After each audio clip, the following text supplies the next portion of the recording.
Pour Didier Deschamps, c'est sûr, Kylian Mbappé remportera le Ballon d'Or. En revanche, son coéquipier au PSG, Neymar, inquiète.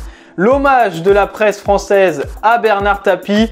Et on revient tout de suite sur le derby entre l'AS Saint-Etienne et l'Olympique Lyonnais dans le journal de Made in Foot.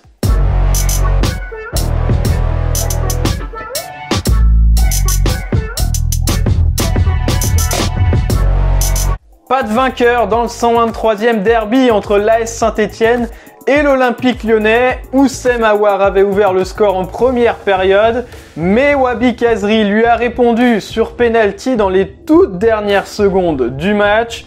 Ce résultat nul ne permet pas aux Verts d'enfin lancer leur saison.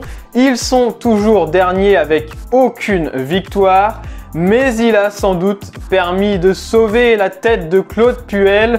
L'avenir de l'entraîneur stéphanois doit être discuté aujourd'hui par la direction du club, mais l'attitude conquérante de ses joueurs, notamment en deuxième période, devrait offrir un peu de répit à Puel, qui devra malgré tout vite redresser la situation, surtout que le public de Geoffroy Guichard n'est clairement pas de son côté, comme il l'a fait comprendre avant le match.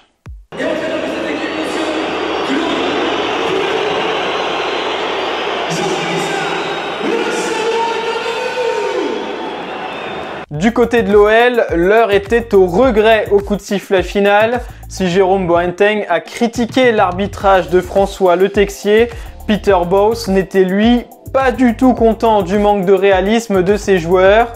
On a perdu 2 points, on a marqué une fois, mais on a 9 grandes occasions. Ce n'était pas bien de les rater. Non, je ne suis pas content. J'ai été content de quelques moments dans le match. On s'est créé des occasions, mais il faut marquer. Un but en première mi-temps, ça ne suffit pas. Avec les qualités qu'on a, on peut mieux faire. Après cette 9e journée, l'OL est à 3 points du podium. Voici d'ailleurs tous les résultats de cette 9e journée avec les victoires de Lens et Nice qui s'installent sur le podium. La première défaite du PSG à Rennes, on y revient tout de suite. L'AS Monaco et le LOSC qui confirment leur renouveau en Ligue 1 avec une 3e victoire consécutive. Et voici le classement après cette 9e journée. En tête, le PSG conserve une large avance sur le Racing Club de Lens et l'OGC Nice qui compte toujours son match en retard à jouer contre l'OM le 27 octobre. Dans les 3 dernières places, on retrouve 3 équipes qui commencent à s'habituer à la zone rouge, le FC Metz, le Stade Brestois et l'AS Saint-Etienne. Le Paris Saint-Germain est donc tombé pour la première fois de la saison ce dimanche. Une défaite 2-0 à Rennes et un visage méconnaissable des Parisiens à l'image de Neymar. La star brésilienne réalise un début de saison clairement en demi-teinte. Encore plus lorsqu'on se souvient du Neymar version 2017 lors de son arrivée au PSG. Vif, technique, rapide, imprévisible, l'ancien Barcelonais était alors le leader offensif de l'équipe parisienne.